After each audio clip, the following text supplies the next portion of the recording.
Fëmija që i friksohet Allahut më shumë se ne. Imam Ebu Hanife, Allahu e mëshiroft, me disa shokë të tij ishin drejtuar për të falur namazin në xhami.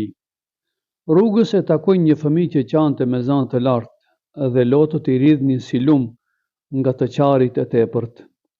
Ebu Hanifja e pyeti për shkakun e të qarit, mirëpo fëmia kërkoi nga ai të mos i përzihet në çështjen e tij. Ebu Hanifja nga reagimi i fëmijës filloi të buzëqesh. Fëmia kur e vërejti reagimin e tij, i tha se në Kur'an e ka lexuar një ajet që thot: "Atëherë ruajuni zjarit, lëndë djegëse të cilit janë njerëzit dhe gurët." Imami ju përgjigj: "Kjo padyshim se është e vërtet, mirë po biri im, ti je ende i vogël dhe ti nuk bën pjesë në këtë ajet." Si u përgjigj fëmia Ebu Hanifes? Ai tha: "O imam, a nuk është e vërtet se ne kur dëshirojmë të ndezim zjarin, i vendosim drujt e vegjël para atyre të mëdhejve?"